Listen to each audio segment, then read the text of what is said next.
Hi, welcome to the latest episode of Canfield Company. I'm your host, Rob Canfield. We're going to talk about some topics that interest me today, of course, because, hey, it's Canfield Company. So let's get right into it. Topic number one, the upcoming City of Troutdale city budget. One of the budget committee members told me that part of the proposed budget in this year's Troutdale budget is a $100,000 set aside to subsidize the system development charges of a restaurant or a brew pub that is proposed to go into downtown Troutdale. $100,000 system development charge. The city budget, proposed budget, they want to use this $100,000 to subsidize the system development charges for a brew pub that apparently wants to go into downtown Troutdale or any other restaurant. That's $100,000, Troutdale residents, of your money. Now you're thinking to yourself, well, Rob, why would I object to this? Why not help out a restaurant, a proposed brew pub in downtown Troutdale? Well, here's the deal. Last year, the Troutdale City Council, in its wisdom, raised outrageously the amount of system development charges charged to new construction. And in case you don't know what system development charges are, they are proposed and charged to cover things like sewer, water, parks, all that, and they roll into one fee as part of the building permit process called a system development charge. So any business with a storefront, a footprint that opens up, they're going to pay the city what are called system development charges, meant to pay for things like sewer, water, parks fees, that sort of thing. A multiple of items are included in the system development charges. Now, in the current budget, what the proposed budget, what the city wants to do, apparently, is to subsidize a brew pub or any other restaurant in downtown Troutdale, subsidize those gigantic system development charges. They have put in the budget $100,000 to serve as a subsidy for a brew pub or restaurant in downtown Troutdale. So, Rob, you say, what is your objection to this? Let me tell you what the objection is. Why raise the city of Troutdale? Why did you raise the system development charges to a drastically gross, outrageous fee if you're only going to waive the system development charges, in this case $100,000 for one or a few of your favorite places in downtown Troutdale? You know, there are other businesses in Troutdale who have opened, who have had to pay system development charges that are not in downtown Troutdale. Why not, for instance, waive the system development charges for the under construction now, the movie and video studio that is being constructed right now at the Troutdale Marketplace at the corner of Stark Street and Troutdale Road? You know, they are not in downtown Troutdale, and I'm sure that their system development charges are not being waived. I am not going to hang my hat on this, but let's just suppose that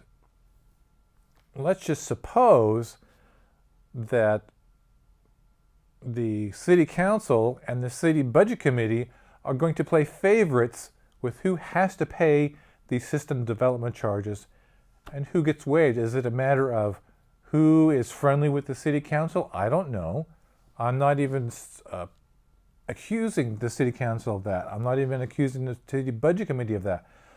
But it appears that for some reason, the budget committee and the city staff, and who knows who else has proposed this, has suggested this idea of $100,000 to subsidize a restaurant in downtown Troutdale.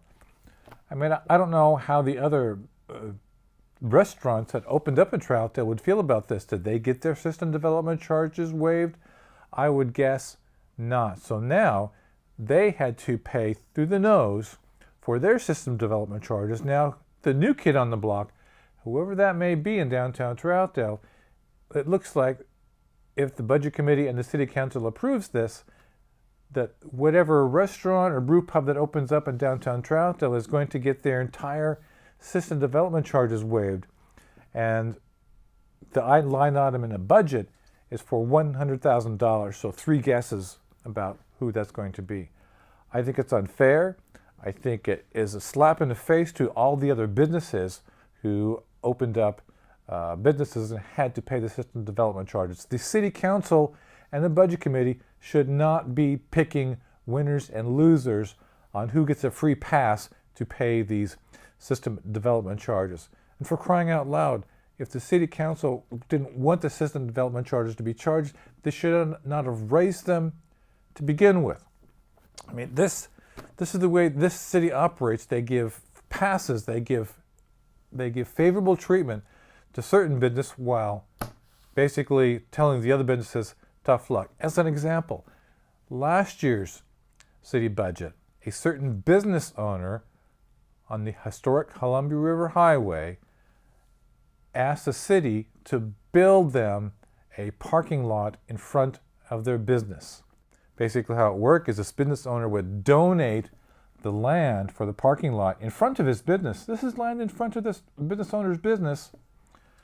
The property owner would donate the land for the parking lot to the city, and in return, the city would build a parking lot basically for this business's parking. And of course, I voted against, last year I was on the budget committee, and I voted against this outrageous gimme to a local business person. Of course, you had city councilors like Glenn White and David Ripma saying, oh, but it's a public-private partnership. No, what it is this business owner is friends with Dave Ripma, friends with Glenn White. That's why he's getting his free parking lot.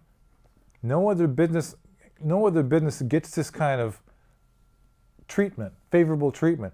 It's not who you know, it's who you yes on the city council. So who knows what happened behind the scenes with that. And it's an outrage that this city council gave this business owner their own parking lot.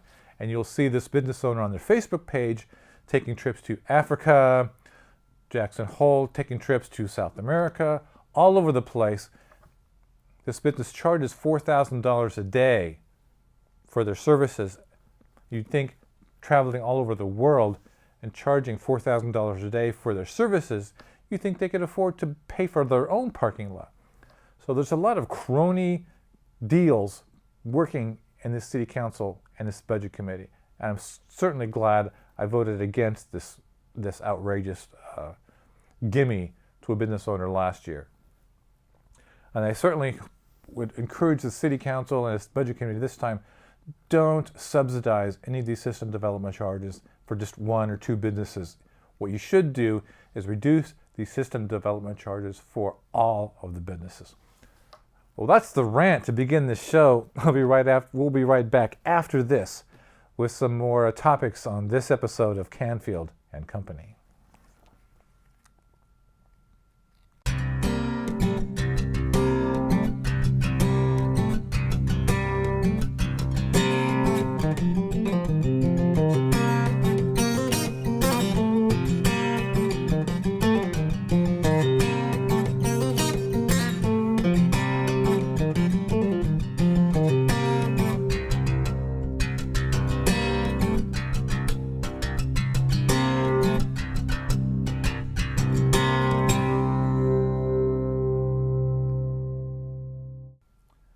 Welcome back to Canfield and Company. I'm Rob Canfield, your host. Our next topic today. How many of you have heard of the Sandy River Delta in East Multnomah County at the eastern edge of Troutdale? It's also called 1,000 acres. Most people in East Multnomah County call it 1,000 acres because this piece of land is literally 1,000 acres. It's run by the Forest Service. There has been issues with this piece of property for several years.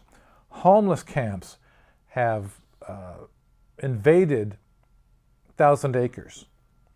And there are many hikers that are concerned about the safety of not only themselves, but of their dogs. This this 1,000 acres is a popular area for people to take their dogs, and there's concerns about safety for people and their dogs due to the massive amount of garbage, old furniture, drugs, needle and paraphernalia, and homeless camps. It's one of the most popular off-leash parks in the entire state of Oregon. But the problem is that also in this 1,000 acres are hundreds of homeless camps. Now, according to a article on KGW.com, I'm going to quote this article from KGW.com. Russell Glazer is an avid hiker at the park, and he is worried about the environmental and humanitarian impacts of these camps. Glazer told KGW there's broken glass everywhere and sharp metal syringes. And he says, and I agree with him, we have a real crisis on our hands of an environmental nature. He said the camps return each spring, so he took a KGW reporter into the woods that are riddled with trash and tents to see the camps firsthand, and I will provide the KGW.com link to the story and the video that they shot at that time. So I'm going to quote again from Mr. Glazer. He says, and I'm quoting, "It's no secret we have a lot of folks living outside in the Portland metro area, but most of the time it's not in a really sensitive natural area. We're talking about a wetland waterway, part of the Sandy River that's in the floodplain below the high water mark."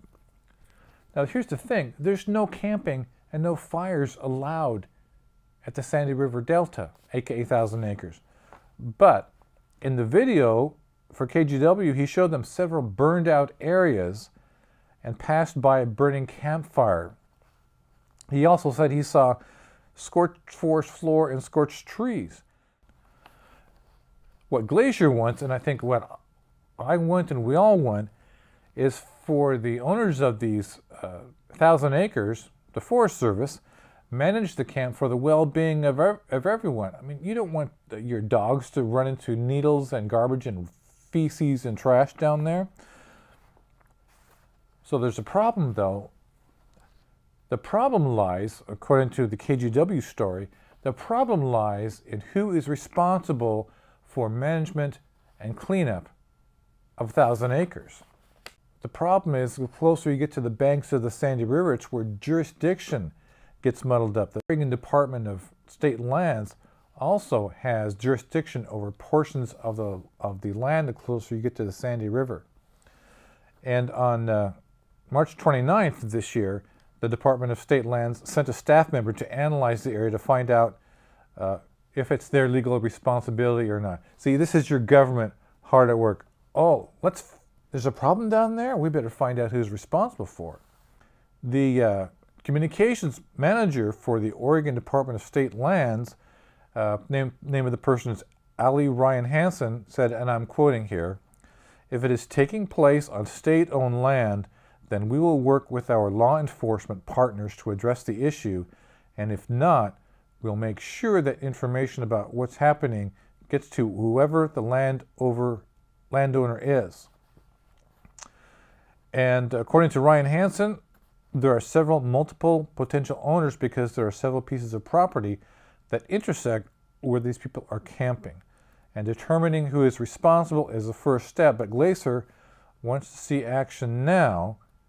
He wants to find out and get it cleared out immediately. And I'm quoting here, he said, "I'd just like to see it get cleared out, get the folks taken care of, get the trash taken care of, and then try to determine on an ongoing basis who is really responsible for keeping the folks out of here, for keeping it clean on an ongoing basis, for managing this area, and making sure this doesn't continue to happen every year."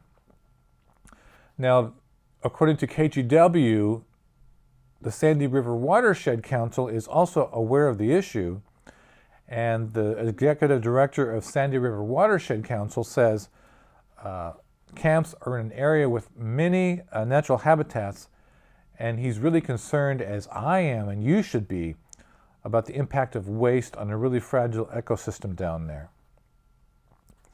So KGW said they did reach out to the Forest Service, the U.S. Forest Service, but they haven't heard back.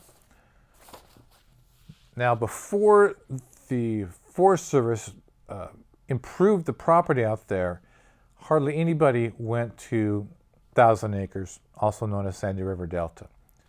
And we used to take our dog there all the time. Hardly anybody knew about the place. The problem occurred when the Forest Service redeveloped the land, put in a larger parking spot, and publicized the availability of this large 1,000-acre area to all comers. And now every single day this park is overflowing with dogs, dog owners. Horses are allowed there also. We stopped going there, number one, because of the pervasiveness of car break-ins at the parking lot there. And so number two, we stopped going there because of the large quantity of homeless camps out there and garbage that's been left behind. It's just not safe for humans, and it's not safe for dogs. So whoever the jurisdiction is involved, the Department of State Lands or the Forest Service, they need to get together as soon as possible and get some help to the folks who are camping there. Get some help to them. Clean up the mess to make sure this park is safe for owners, pet owners, and the dogs and the horses themselves. In the meantime, I'm not going there, and I don't suggest anybody else goes there. It's not safe. And that's it for this segment of Canfield Company. We'll be right back after this for another topic on Canfield Company.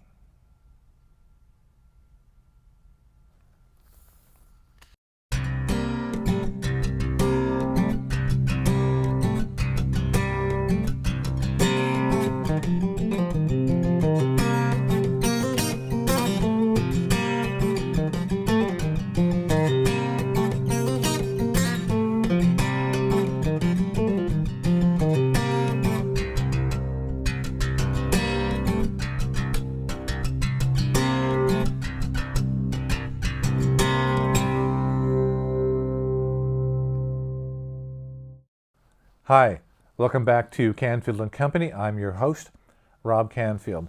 Our next topic on today's show is one that could very well change how politics are done in Oregon. Oregon State Senator Shemai Fagan introduced a bill that would lower the state's voting age here in Oregon from 18 to 16, thereby allowing teenagers to influence election. According to the bill's sponsor, Senator Fagan, children should have a chance to participate in the ballot about decisions that affect their homes, their clean air, their future, their schools, and as we've seen, their very lives. So let's talk about that. How many children do you know own homes? How many children do you know rent property? They don't have an effect on this. Why should we let a 16-year-old decide on policy about homes? How about their clean air? Okay? Their schools. Who pays for the schools? They're not paying taxes on their schools. Why shouldn't we give 16-year-olds the vote on that sort of thing? So, Senator Fagan, you're on the wrong track here, as all you Democrats are, if you approve of lowering the voting age to 16-year-old. You know, as I see it, this is a very juvenile temper tantrum in response to Donald Trump winning the election in 2016. The Democrats are still furious that the United States had the nerve to elect Donald Trump as president.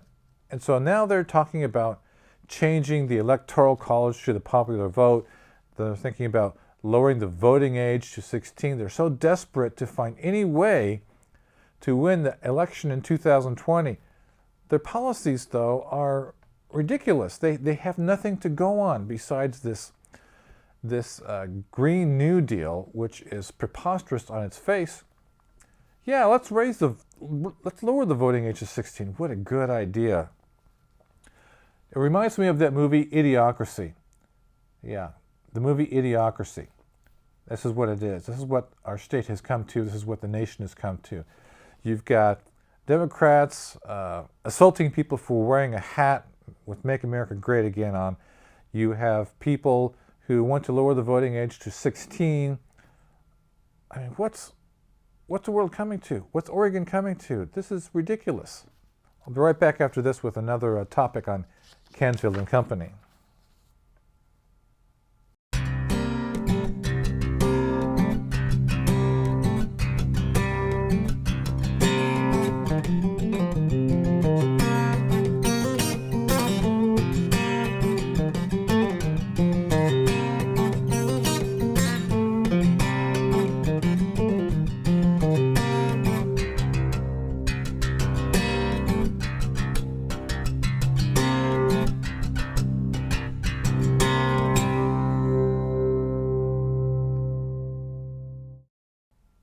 Welcome back to Canfield and Company. I'm your host, Rob Canfield.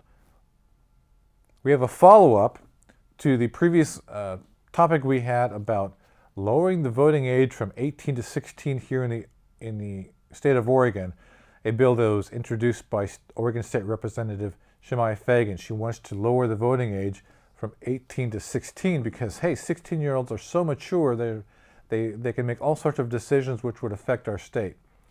So there's another article I read in the paper that basically describes why we should not be giving the vote to 16-year-olds. So a teenage girl in Ohio learned a hard lesson from police after she called them to her home on Saturday afternoon, according to the South Euclid Police Department in South Euclid, Ohio. Officers were dispatched to a home in South Euclid, Ohio around 1:30 p.m. for a theft report. Now get this. When they arrived on the scene, a 16-year-old girl who had called them said her dad stole her cell phone.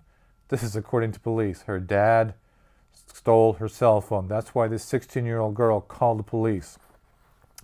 Now this girl insisted that she was entitled to have the phone. She wasn't paying it. Her parents were paying for the phone, but she was entitled to it. So I'm glad that the parent took the phone away from the spoiled little brat. I mean, she should have been, granted forever, take the phone away. I mean, why does a 16-year-old need a phone to begin with, just besides wasting time? This is how mature 16-year-olds. 16-year-olds are so mature that they have a tantrum when daddy takes their phone away. Calling the police saying, my daddy stole my phone. If I were that parent, I would not only take that phone away from my 16-year-old child, I would take that phone, take it out into the garage, get my sledgehammer out, and I'd slam that phone to pieces. And I would say, hey, daughter, got a landline over there. You can use the landline anytime you want, but you ain't getting a cell phone anymore. Really, do you want 16-year-olds who call the police on their dads because they took their cell phone away? Do you want that kind of person voting in elections? I don't think so. So that's it for this episode of Canfield and Company. If you have any questions or comments, or if you'd like to be on the show and debate some of these topics like Trump derangement syndrome, or people being assaulted for wearing a Make America Great hat, or 16-year-olds being allowed to vote, if you'd like to be on the show, I'd love to debate you on it. Shoot me an email at rcanfield@robertcanfield.com. That's right. Shoot me an email at rcanfield@robertcanfield.com. Hey, if you'd like to see some of our previous shows, you can see them at our website, which is robertcanfield.com. You can also just go straight to YouTube and just search in YouTube Canfield and Company. We have a channel on YouTube. Or you can look at our blog, Troutdale Canfield, on our blog. But the best way to see previous shows is go to our website, robertcanfield.com. We also have a Facebook page, which is called Canfield and Company. So there's so many different ways you can reach our shows. But again, any of you left-wingers out there, any of you progressive, so-called progressive people, if you'd like to debate whether Trump is like Hitler, or if you think 16-year-olds should vote, shoot me an email, rcanfield@robertcanfield.com. I'd be happy to discuss the issue with you in a civilized manner. That's how we do it here. Again, rcanfield@robertcanfield.com. I'd like to thank my technical advisor, Glenn, today. He helped me set up the studio here. And I also want to thank all of you for watching. And that's it for this show. I hope all of you have a great Canfield and Company Day.